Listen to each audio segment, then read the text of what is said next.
welcome to this deep dive curated just for you. Mm-hmm. You wanted to know more about ways to boost athletic performance. Yeah, So we've gathered some interesting stuff here. I absolutely. mean, we've got like a piece from Champ Story Okay. and an article from Psychology Today. Interesting. And then just to like mix things up a little, we even have a blog post from Right Physical Therapy. Oh, cool. So, I mean, it doesn't matter if you're like a seasoned pro or if you're just starting out. Right. I think there's going to be something in here for everybody. I love that these sources all kind of come at it from different angles, Yeah.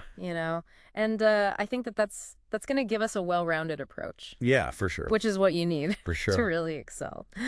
So, all right, let's just jump right in. Okay. Champ Story starts off, really basic, talking about nutrition and strength training and rest. Yeah, the fundamentals. Yeah, and they kind of call these the non-negotiables, Yeah. but they don't like just stop there. No. They go a little deeper, For sure. especially when they start talking about these compound exercises for yeah. strength training. Compound exercise are fantastic. Like what are those? So, when you think compound exercises, I want you to think squats, deadlifts, bench presses. Okay. Think like multitasking for your muscles. Multitasking. Because they're working several muscle groups at the same time. Yeah. And that's what makes your training much more efficient. Oh. And that's why they're so important. Oh, so that's why they emphasize that so much? Exactly. Okay, cool. Exactly. And then they even go like into detail about hydration, Oh, yeah. which I thought was interesting. Hydration's key. Because they were saying that most people don't realize how important it is. They really do underestimate it. Yeah, and that even being like a little bit dehydrated Oh, for sure. can reduce your performance by up to 30%. That's huge. Yeah.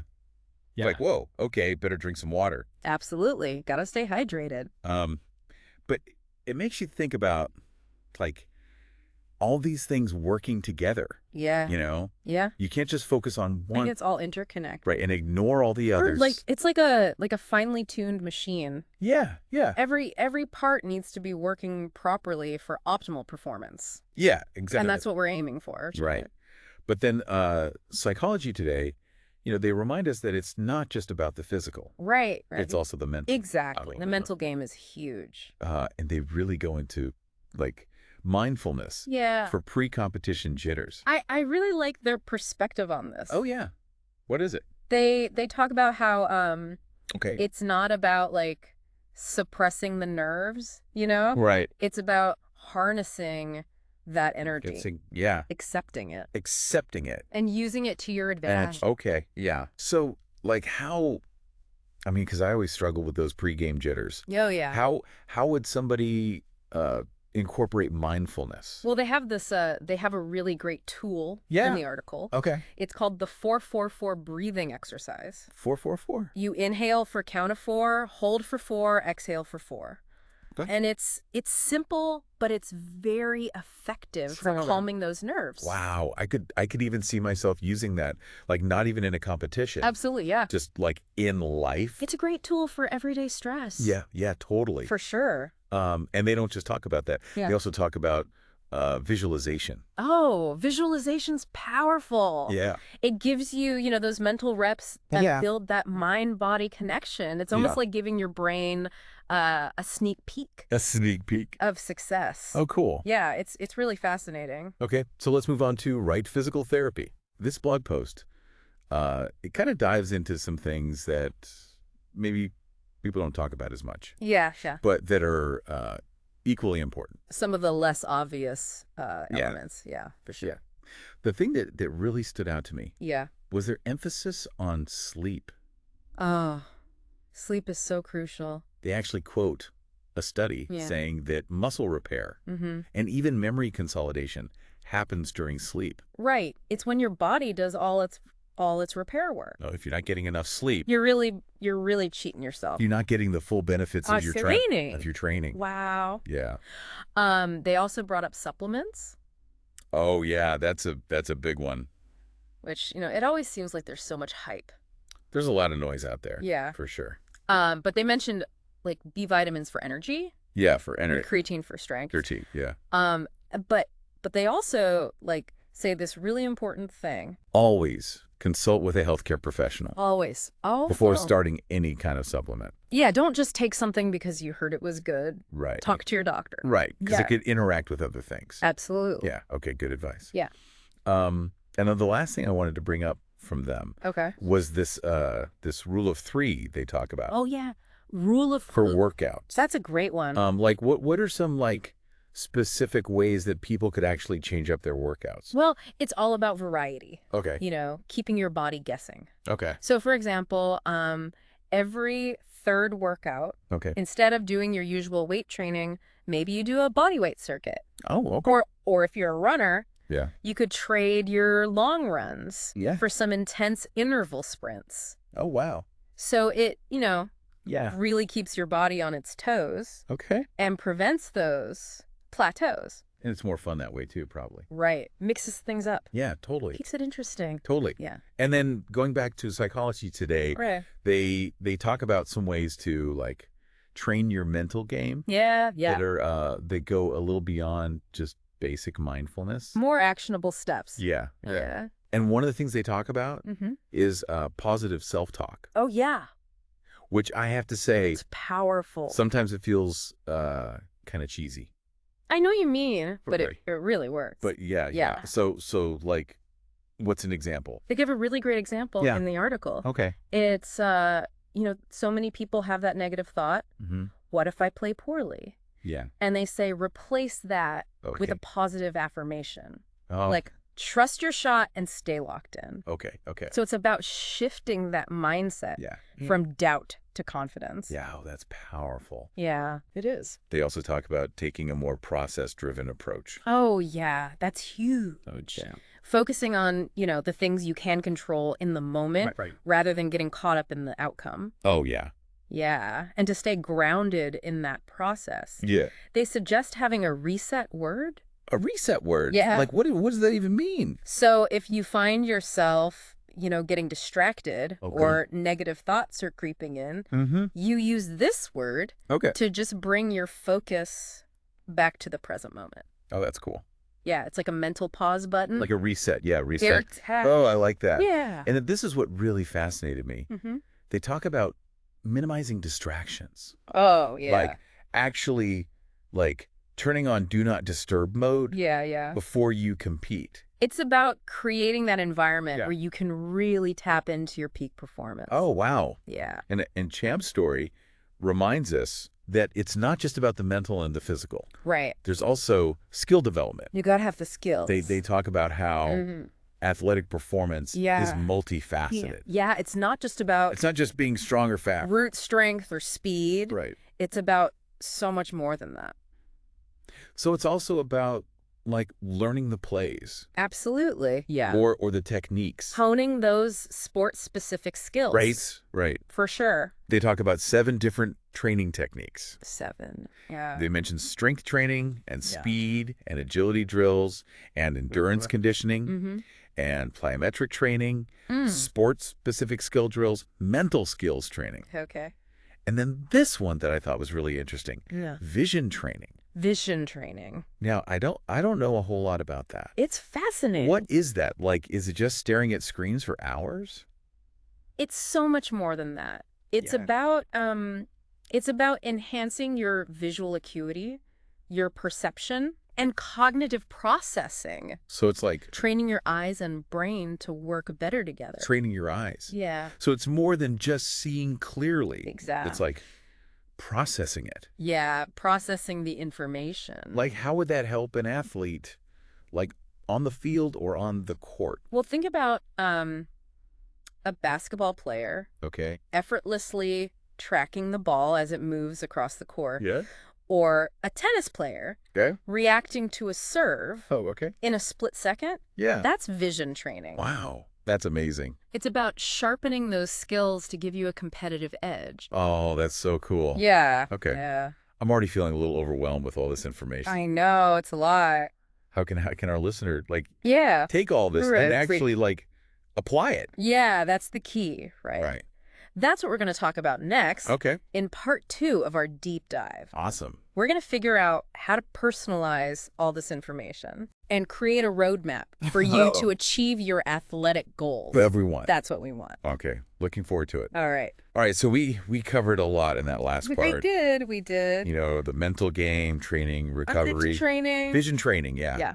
It's a lot to take in. It is. So how can somebody listening like take all this great information and make it work for them? You know, it's not about trying to do everything at once. Okay. It's really about it's about building your toolkit. Your toolkit. You've got all these great tools, and now you need to choose the ones that are going to work best for you. So like let's say somebody, you know, they're physically strong. Yeah. They know the plays. Mm-hmm. But they get those pre-competition jitters. Right. Like I do. Yeah. How can they use what we've learned to to manage that. Yeah, to manage those anxieties. Yeah. Well, first of all, remember that those pre-competition jitters, they're totally normal. Oh, okay, good. It's your body's way of responding to a challenge. All right. But you're not powerless against them. Okay. You know that 4-4-4 breathing exercise that we talked about? Yeah. That can be really helpful in those moments. Yeah. It's a way to kind of shift your body into a more relaxed state. So instead of like fighting it, exactly, you kind of use it. You use it to your advantage. Okay. Yeah. Psychology Today also talked about visualization. Yes. And that can be really powerful too. So like what would that look like? So close your eyes. Okay. And imagine yourself confidently executing your skills. Okay. Feeling that sense of accomplishment and those mental reps can really make a difference. Okay, so what about somebody who feels like they've hit a plateau? Oh, yeah. They're training, they're eating right, they're getting enough sleep, but they're just not seeing the progress anymore. That's where the rule of 3 comes in. Okay. From Right Physical Therapy. Okay. Remember, it's all about introducing variety. Okay. So instead of doing the same weight training routine every time, maybe every third workout you do a bodyweight circuit. Oh, okay. Or if you're a runner, swap out one of your long runs for some interval sprints. Okay, so it's like you're telling your body, hey, don't get too comfortable. We're going to switch things up. Okay, yeah. Yeah. You mentioned positive self-talk before. I did. But like how can someone actually integrate that? Yeah, it's about becoming aware of your inner dialogue. Okay. So what are you saying to yourself when you make a mistake? Right. When you're facing a tough opponent? Yeah. If those thoughts are negative, you have to consciously replace them with positive affirmations. So like instead of saying, I can't do this. Yeah. I'm strong enough to handle this. Yes, exactly. Oh, okay. Reframing those thoughts to focus on your strengths and your ability to overcome obstacles. Okay. It might feel a little awkward at first. Right. Yeah. But more you practice, the more natural it becomes. Like you're training your brain. Exactly. To think positively. We're training your inner coach to be your biggest cheerleader. Oh, I like that. Yeah. Okay. What about supplements?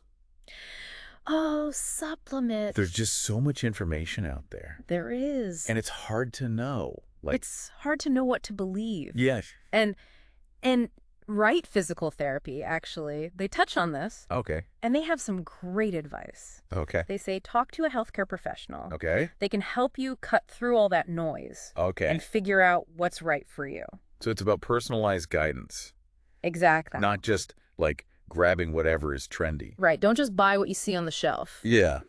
Talk to your doctor. Okay. Oh, yeah. We talked about the mental game a lot, but we also mentioned vision training. Yes, we did. Can you tell me a little bit more about what that actually involves? Sure. So vision training, it can really benefit any athlete, but it's especially valuable for athletes in sports. Okay.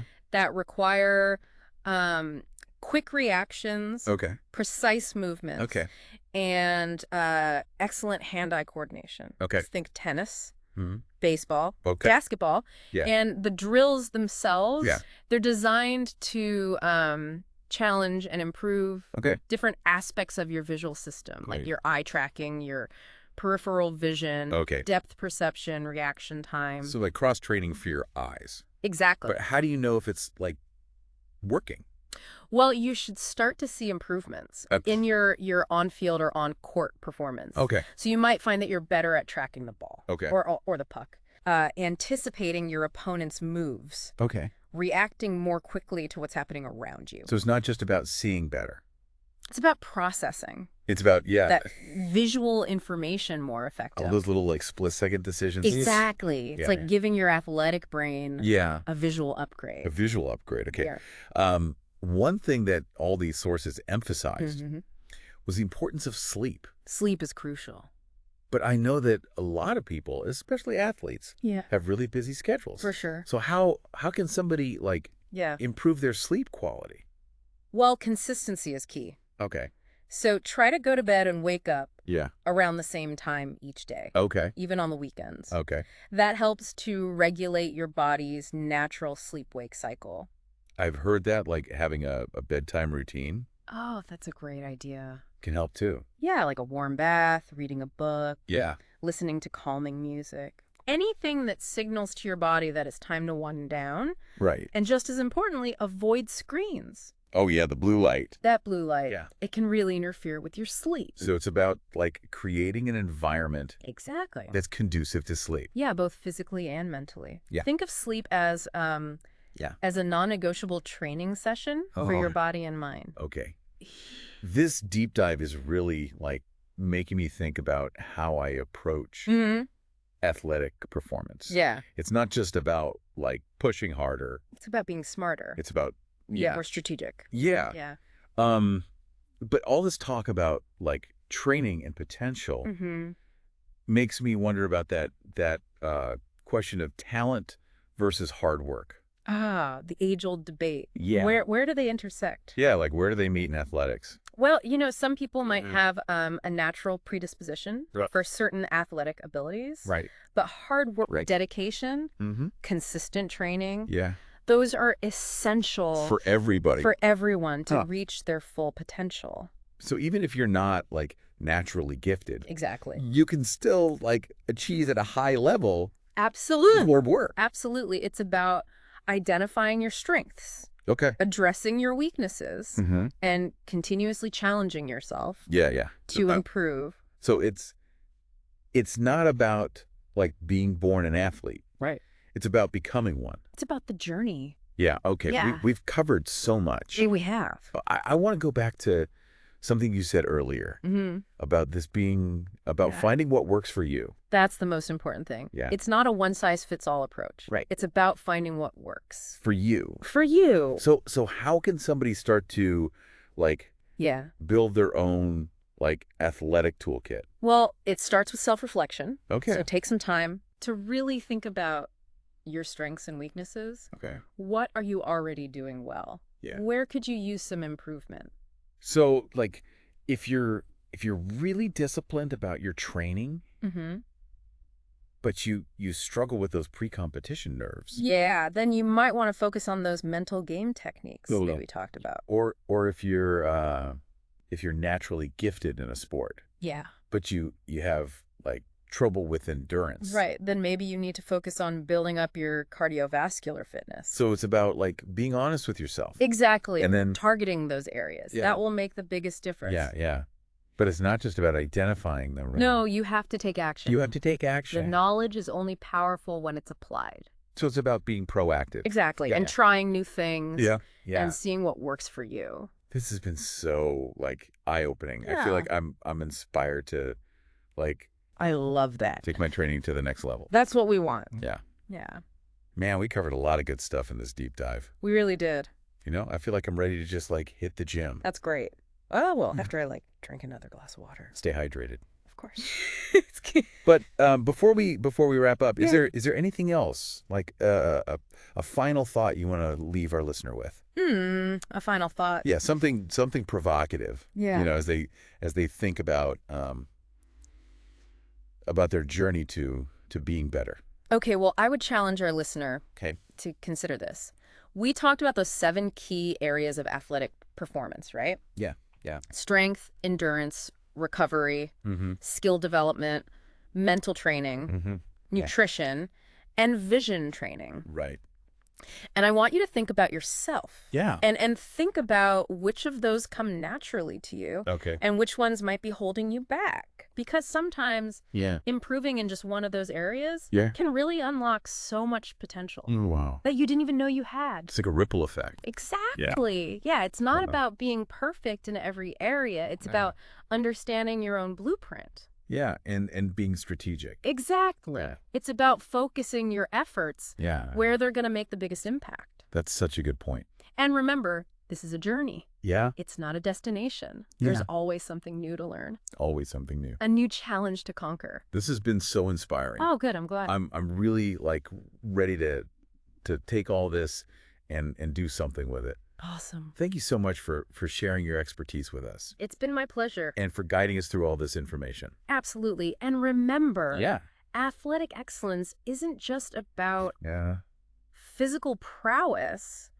It's about a commitment to learning self-awareness and a pursuit of your personal best. So well said. Thank you. We hope you've enjoyed this deep dive. Yes. And that you feel empowered to reach your full athletic potential. Absolutely. Until next time, keep striving, keep learning, and keep pushing those limits. That's it.